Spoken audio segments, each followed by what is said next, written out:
तो बात करेंगे ज्वालामुखी के बारे में। आखिर ज्वालामुखी क्या होता है, ज्वालामुखी उद्गार क्या होता है, ज्वालामुखी के प्रकार क्या होते हैं। ठीक है, तो सबसे पहले हम लोग जानेंगे कि ज्वालामुखी होता क्या है।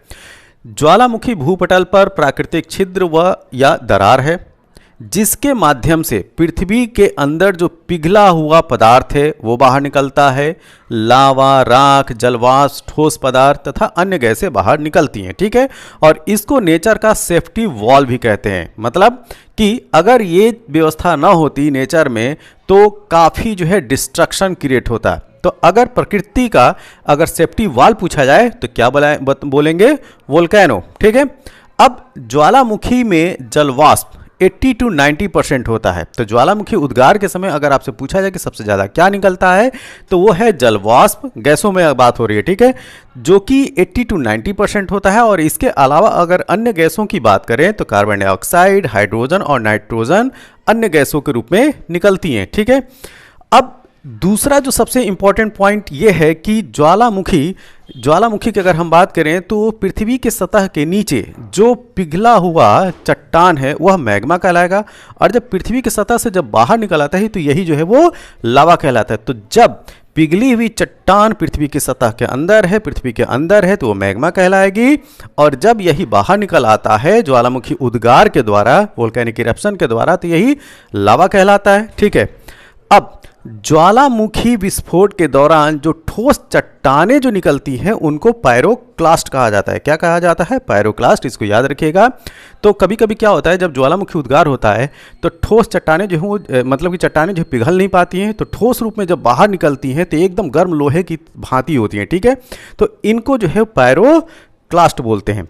अब जो अगर आपसे पूछा जाए कि सबसे ज़्यादा जो है ज्वालामुखियाँ जो हैं वो कहाँ पे पाई जाती हैं, तो देखिए जो डिस्ट्रक्टिव प्लेट मार्जिन होती हैं। डिस्ट्रक्टिव मतलब कि जब दो प्लेटें जो हैं आपस में कन्वर्ज होती हैं, आपस में टकराती हैं, तो उनको हम डिस्ट्रक्टिव प्लेट कहते हैं। तो ये जो डिस्ट्रक्टिव प्लेट वाला जो जोन है वहाँ पे सबसे ज़्यादा जो है विश्व की ज्वालामुखियाँ पाई जाती हैं। और एक और चीज़ याद रखना है आपको कि जहाँ पे डिस्ट्रक्टिव प्लेटें या ये कहा जाए डिस्ट्रक्टिव मार्जिन होती है, जहाँ पे प्लेटें आके मिलती हैं वहाँ पे न्यू फोल्ड माउंटेन्स का जो है निर्माण होता है। ठीक है, तो इसका जो सबसे बड़ा एग्जाम्पल है रॉकीज एंड एंडीज पर्वत श्रृंखला। ठीक है, तो रॉकीज और एंडीज पर्वत श्रृंखला जो है न्यू फोल्डेड माउंटेन है और ये कहाँ पे बने हुए हैं? डिस्ट्रक्टिव प्लेट मार्जिन पे बने। कैसे? वहाँ पे जो अमेरिकन जो है कॉन्टिनेंटल प्लेट और पैसिफिक ओशन जो ओशनिक प्लेट है उसके कन्वर्ज मतलब कि उनके आपस में टकराहट से डिस्ट्रक्शन हुआ। ठीक है, तो इस वजह से इन दोनों प्लेट को डिस्ट्रक्टिव मार्जिन प्लेटें बोलते हैं। और यहाँ पे आपको जो फोल्ड जो नए मोड़दार पर्वत हैं वो आपको देखने को मिलेंगे। ठीक है, और सबसे बड़ा एग्जाम्पल क्या है? एंडीज और रॉकीज। ठीक, और वहाँ के उसी के किनारे जो है आपको बहुत सारी वोल्केनिक जो है ज्वालामुखियों की एक श्रृंखला दिखाई पड़ेगी। ठीक है, और अगर हम लोग बात करें, ठीक, तो जो सरकमफेसिफिक एरिया है वहीं पे सबसे ज़्यादा जो है वोल्केनो की चेन पाई जाती है। ये कहा जाए कि विश्व के लगभग 70 to 80% वोल्केनो जो है वही सरकमफेसिफिक जोन में ही मिलते हैं, जिनको रिंग ऑफ फायर भी बोला जाता है। अब चलते हैं आगे। अगर इन सिंपल वे में अगर हम बात करें, ठीक, पार्ट्स ऑफ वोल्केनो की, मतलब कि जो वोल्केनो होती है, जो ज्वालामुखी होती है, उसके भाग क्या क्या होते हैं। ठीक है, तो देखिए जो ज्वालामुखी उद्गार होता है उसमें राखें निकलती हैं, गैसें निकलती हैं, जलवाष्प निकलता है, कार्बन डाइऑक्साइड, नाइट्रोजन, इस तरह की गैसें हो गई। ठीक है, पायरोक्लास्ट मटेरियल निकलता है, जो सॉलिड चट्टानें होती हैं। अब ये तो मान ली कि राख हो गया। लावा क्या होता है? अभी मैंने बताया, जो पिघली हुई चट्टान जब ये बाहर निकल जाती है तो यही लावा कहलाती है। जब यही पिघली हुई चट्टान जो है पृथ्वी के सतह के नीचे है तो ये क्या है?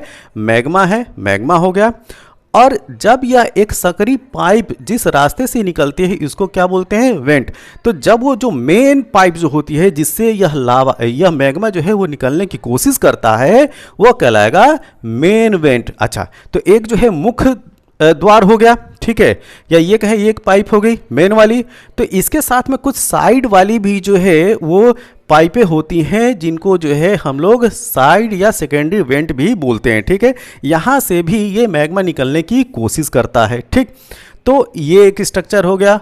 अब क्रेटर की बात करें, जो ज्वालामुखी उद्गार होता है इसका जो ये जो माउथ होता है, ठीक है, तो जब ये माउथ धीरे धीरे वोल्केनिक इरप्शन की जो ड्यूरेशन में क्या होता है कि यह एक कटोरे का शेप धारण करने लगता है, ये डोम शेप या कटोरे की भांति जो है स्ट्रक्चर ये बनना स्टार्ट हो जाता है, ठीक है।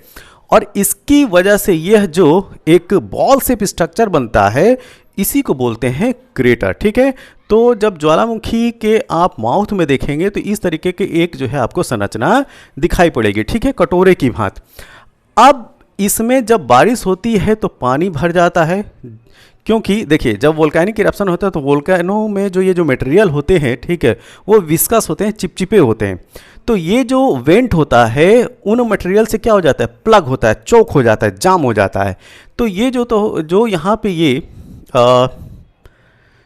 जैसे अगर हम यहाँ पे जैसे मान लें कि ये जो है ये खुला होना चाहिए था, ठीक है, लेकिन वो जो चिपचिपे पदार्थ होते हैं उसकी वजह से ये पूरा ये जो जाम हो जाता है, ठीक है, ये जाम हो जाता है और एक कटोरे की भांति जो है वो स्ट्रक्चर बन के तैयार हो जाता है। और बारिश का जब पानी जब इसमें जमा होने लगता है तो यह जो है झील का रूप धारण कर लेता है, ठीक है, कैसा, झील का रूप धारण कर लेता है। और इसी तरीके की बनी हुई झीलों को जो है क्रेटर लेक बोला जाता है। क्या बोला जाता है, क्रेटर लेक, ठीक है। तो ये जो क्रेटर लेक अगर आपसे पूछा जाए तो आप इसी तरीके से बताइएगा, ठीक है। और एक और चीज़ याद रखिएगा कि ये जो क्रेटर शब्द है एक तो यहाँ के लिए इस्तेमाल होता है, ज्वालामुखी जो माउथ होता है जब बॉल शेप स्ट्रक्चर बन जाता है तो उसके लिए, और एक जो है क्रेटर शब्द जब उल्का पिंड पृथ्वी की सतह पे गिरते हैं और गड्ढा बना देते हैं, ठीक है, तो वो भी क्रेटर ही कहलाता है। और इसी तरीके से अगर हम मून पे बात करें तो मून पे जो गड्ढे हैं, चंद्रमा पे जो गड्ढे हैं, ठीक है, वो क्रेटर हैं। कैसे बने हुए हैं, वहाँ पे मतलब चांद के ऊपर जो है उल्का पिंडों की बम्बारमेंट होती रहती है, ठीक है, उल्का पिंड गिरते रहते हैं, इस वजह से उसकी सतह पे जो है इस तरह के बहुत सारे गड्ढे दिखाई पड़ते हैं, तो वो भी जो है क्रेटर ही कहलाता है। अच्छा, अगर हम लोग अपने इंडिया में बात करें, ठीक, वोल्केनिक क्रेटर लेक ना होके जो उल्का पिंड से अगर कोई क्रेटर लेक बनी हो तो उसका नाम क्या है, जी हाँ, जो लोनार लेक है महाराष्ट्र की, वह क्रेटर मतलब कि उल्का पिंड के गिरने से एक जो है गड्ढा बना और उसमें पानी भरता चला गया और वो झील का रूप धारण कर ली। तो लोनार लेक जो है वो क्रेटर लेक का एग्जाम्पल है, ये याद रखिएगा। अब चलते हैं हम आगे। हाँ, एक और चीज़ याद रख सकते हैं, ये जो मैग्मा है, ठीक है, जो यहाँ पे भरा रहता है इसको हम लोग जो है मैग्मा चैम्बर कहते हैं। नेक्स्ट, ज्वालामुखी क्रिया के जो है वो दो रूप होते हैं। क्या, एक धरातल के नीचे भूगर्भ में मैग्मा के शीतल होकर जमने की प्रक्रिया है, जिसमें batholith, phacolith, lopolith, sill, dyke तथा बहुत सारी जो है स्थलाकृतियों का निर्माण होता है, ठीक है। इससे पहले वाला जो हमारा लेक्चर था जिसमें आप चट्टानों के बारे में जो है अध्ययन किए थे, उसमें इन सारे जो है टर्म्स को समझाया गया है, तो प्लीज़ उस वीडियो को ज़रूर देखें। उसका लिंक जो है इस वीडियो के डिस्क्रिप्शन में जो है वो मिल जाएगा, ठीक है। अब धरातल के ऊपर घटित होने वाली क्रियाएँ जिसमें कि ज्वालामुखी धरातलीय प्रवाह है, फिशर फ्लो है, हॉट स्प्रिंग्स हैं, गीज़र हैं, फ्यूमरोल्स हैं, ठीक है, ये सारे जो स्ट्रक्चर या इस तरह की जो एक्टिविटी है आप वोल्केनिक इरप्शन के दौरान जो है वो पृथ्वी के सतह पे देखेंगे, ठीक है। तो बहुत सारे जो हॉट स्प्रिंग दिखाई पड़ते हैं, खासतौर से आप हिमाचल वगैरह में चले जाइए, उत्तराखंड में चले जाइए, तो वहाँ पे जो है गर्म पानी के जो है वो स्रोतें दिखाई पड़ते हैं, ठीक। तो उन ठंडी प्रदेशों में जो है वो ठंडे इलाकों में जो गर्म पानी आपको मिलता है, ये जो है वो गर्माहट जो है ये वोल्केनिक जो आग है उसी की गर्माहट के, उसी के जो है वो टेम्परेचर की वजह से जो है वहाँ पे हॉट स्प्रिंग मिलते हैं, गीज़र मिलते हैं और फ्यूमरोल्स मिलते हैं, ठीक है।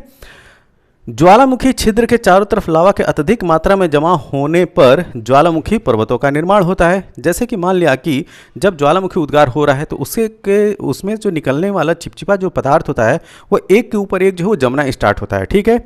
और स्टैकिंग होने की वजह से, एक के ऊपर एक जो है जमा होने की वजह से वो जो है वो पर्वत का रूप धारण कर लेता है। क्या, पर्वत का रूप धारण कर लेता है। तो इस तरीके से ज्वालामुखी पर्वतों का निर्माण होता है। अब चलते हैं आगे।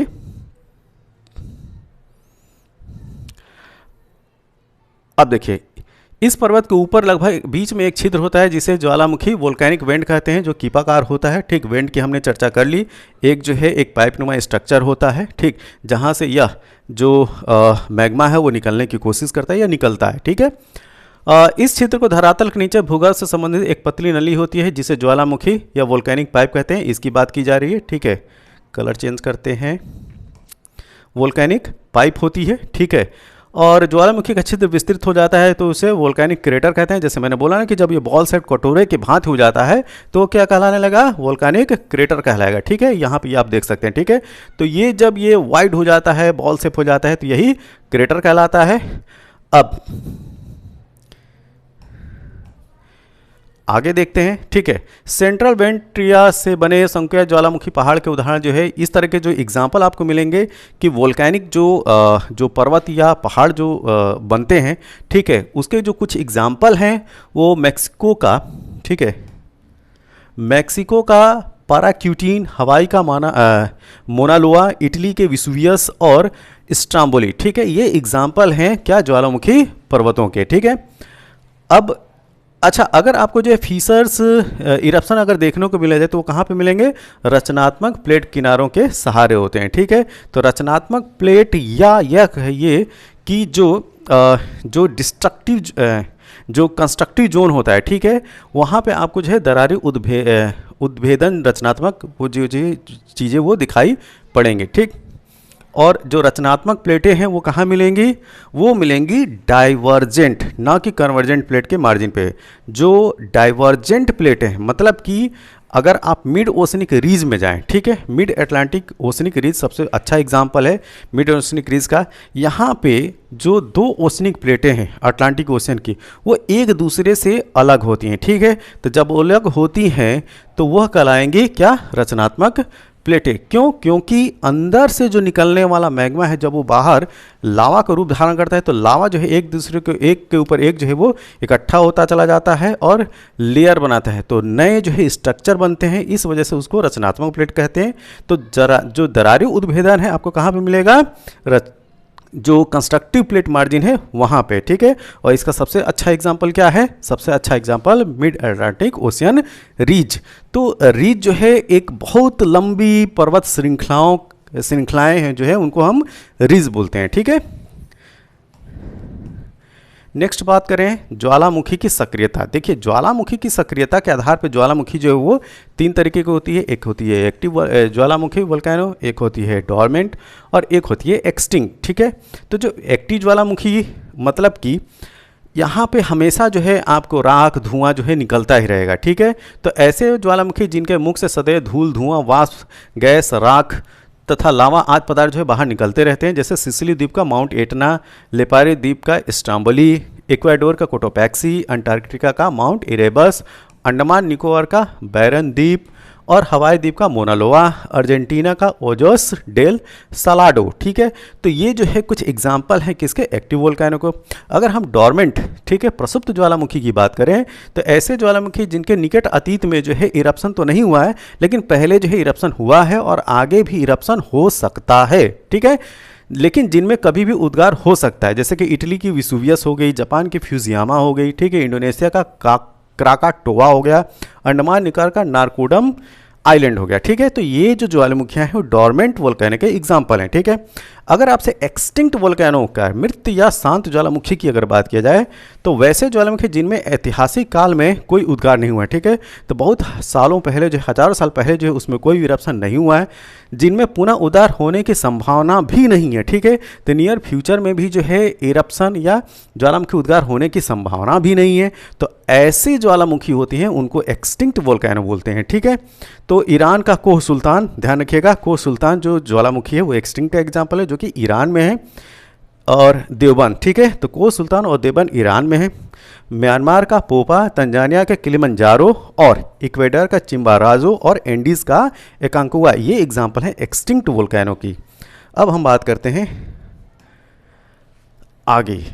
ठीक है,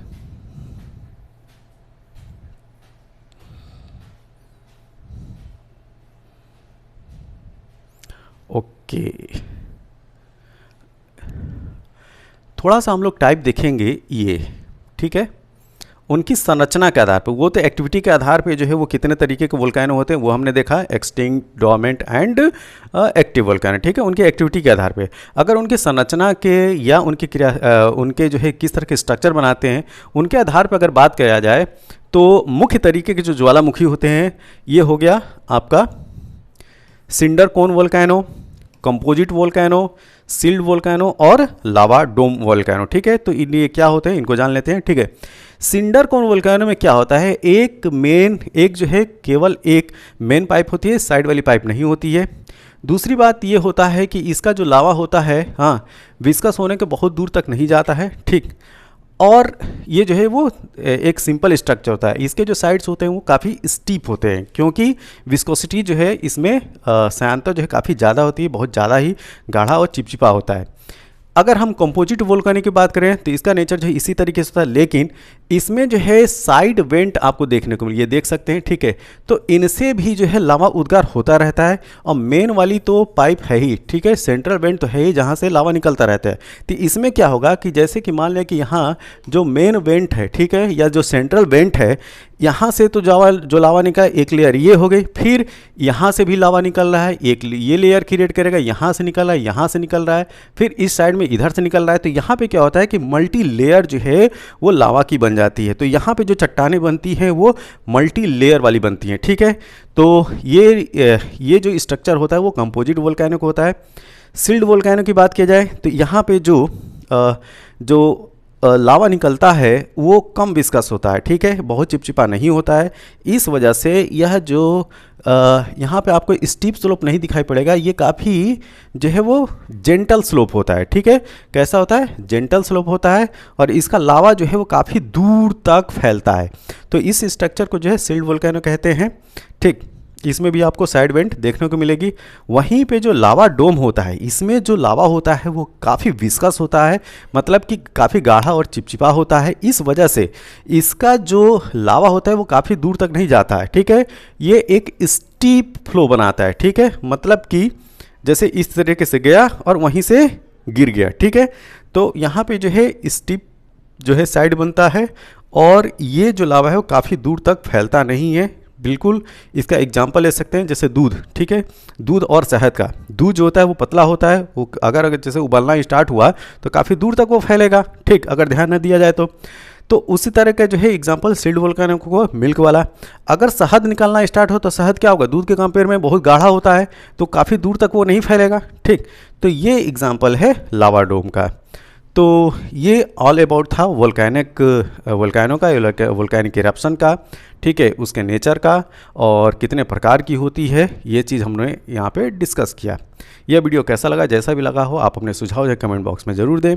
इस वीडियो की PDF के लिए आप हमारे Telegram channel the Prayagraj institute को ज्वाइन कीजिए और इस वीडियो की PDF को प्राप्त कीजिए, ठीक। तब तक के लिए थैंक यू, धन्यवाद।